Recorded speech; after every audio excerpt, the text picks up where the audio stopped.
It's a big loss for JGR, and it kind of makes you wonder, what the general temperature is, I guess, when a guy like that's. Dale Earnhardt Jr. has something to say, and NASCAR better listen. The racing legend isn't holding back anymore, and his recent comments are shaking up everything from how teams own their spots in races to which drivers deserve a shot at the big leagues. Dale Jr. recently spoke out about permanent charters, and he made it crystal clear this is a huge deal.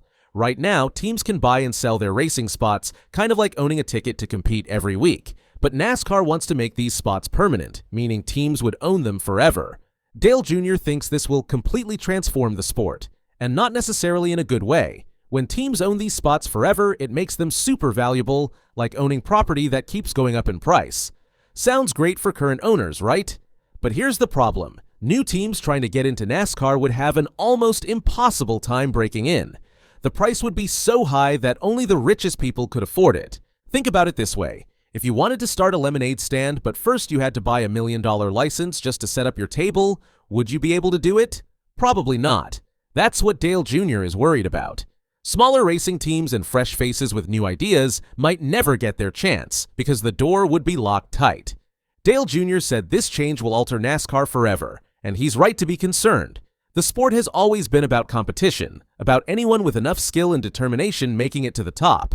When money becomes the only way in, something special gets lost. Dale Jr. knows NASCAR's history better than almost anyone, and he sees how this could hurt the sport's future. But permanent charters aren't the only thing on Dale Jr.'s mind. He's also been pushing hard for young talent to get opportunities, specifically a driver named Nick Sanchez. Dale Jr. has been very vocal about Sanchez deserving a Cup Series ride. That's the highest level of NASCAR racing, where the best drivers compete. Sanchez has proven himself in the lower series. He's won races, shown speed, and demonstrated he can handle pressure. Dale Jr. believes the kid is ready for the big show. When someone with Dale Jr.'s experience says a driver deserves a shot, teams should pay attention. He's not just throwing names around. He knows what it takes to succeed at the Cup level, and he sees that potential in Sanchez. This connects to Dale Jr.'s bigger concern about NASCAR's future. If the sport makes it too expensive for new teams to enter, where will young drivers like Sanchez race? The best talent needs opportunities, and those opportunities come from having enough competitive teams. Everything connects back to keeping NASCAR's doors open for fresh blood. Speaking of driver moves, Dale Jr. also weighed in on Josh Berry and the situation with Martin Truex Jr. Berry drove for Dale Jr.'s own Xfinity Series team, so he knows the driver's abilities firsthand. When Truex Jr. retired from full-time Cup Series racing, it created openings and shuffled the deck for several drivers. Dale Jr. understands how these moves ripple through the garage. One driver's decision affects 5 other drivers' futures. Berry's career path, his chance to land a good ride, all of it connects to these bigger changes happening across NASCAR. Dale Jr. wants to see drivers he believes in get fair opportunities, and he's not afraid to speak up about it. Chris Gabehart leaving Joe Gibbs Racing. This one shocked everybody, including Dale Jr. Gabehart was Denny Hamlin's crew chief, and together they were one of NASCAR's most successful combinations. They won races, competed for championships, and built a partnership that looked unbreakable. When the news broke that Gabehart was leaving, Dale Jr. called it a big loss for Joe Gibbs Racing. And that's putting it mildly. Crew chiefs are like the head coach of a race team. They make the strategy calls, manage the crew, and work directly with the driver to make the car faster. Losing a great crew chief is like a football team losing their best coach right before the playoffs. Dale Jr. expressed genuine shock at this move. He understands how rare it is to find the perfect crew chief and driver pairing. Hamlin and Gabehart had that chemistry, that connection where they understood each other without needing many words.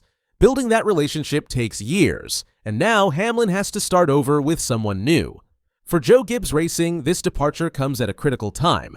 The team needs to stay competitive, and losing one of their best crew chiefs creates uncertainty. Where is Gabehart going? Why did he leave? Dale Jr. analyzed this as part of NASCAR's silly season, that crazy time when drivers, crew chiefs, and teams all shuffle around making deals for the next year. The timing matters too. Crew chief changes can make or break a season. A driver and crew chief need time to learn each other's communication style, to understand how each thinks under pressure. Hamlin is talented enough to win with any crew chief, but starting fresh means losing that advantage he and Gabehart built together. Dale Jr. pointed out this move shows how important crew chiefs really are. Fans often focus on drivers, but the crew chief makes hundreds of decisions every race that determine whether a car finishes first or 15th. Gabehart's departure reminds everyone that behind every great driver is a crew chief making it all possible. But perhaps the most surprising thing Dale Jr. said recently involved the SRX series. SRX is a short-track racing series that Dale Jr. helped create. It features racing legends competing on small tracks in identical cars, focusing on pure driving skill and fun, close racing. According to reports on ESPN, NASCAR feels threatened by SRX. When Dale Jr. heard this, he couldn't believe it. His reaction was pure shock. Why would NASCAR, the biggest stock car racing organization in America, feel threatened by a small summer series that runs just a few races?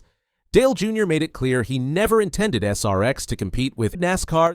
They're completely different things. NASCAR runs a full season with points, playoffs, and championships.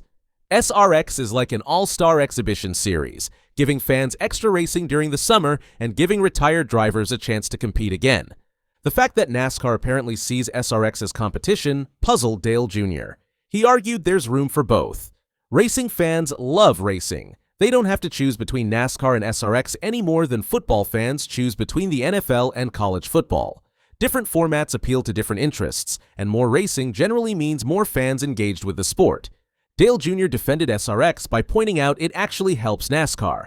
SRX keeps racing in the news during summer weeks when NASCAR might not be the top story. It gives fans more content, more excitement, more reasons to stay interested in racing. How is that a threat? This situation reveals something important about Dale Jr.'s position in racing. He's a NASCAR Hall of Famer, a legend of the sport who respects NASCAR deeply. But he's also not afraid to question NASCAR's decisions when he thinks they're wrong. That takes courage, especially when you're still involved in the sport through broadcasting and team ownership. Dale Jr.'s willingness to speak his mind makes him one of NASCAR's most important voices. Fans trust him because he tells the truth as he sees it. He's not controlled by sponsors or scared of making waves. When he says permanent charters will change NASCAR forever, people listen. When he says Chris Gabehart leaving is a big loss, teams pay attention. When he defends SRX, it makes NASCAR's concerns look silly. All of these issues connect to one central theme.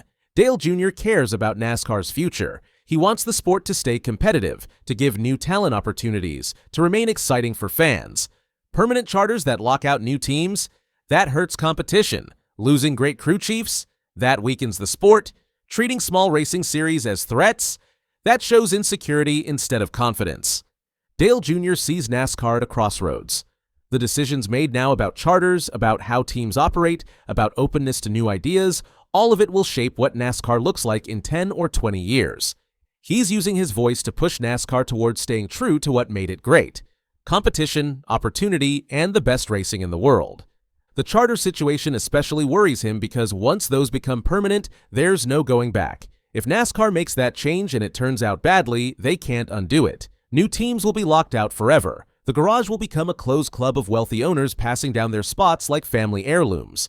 Is that really what NASCAR wants to be?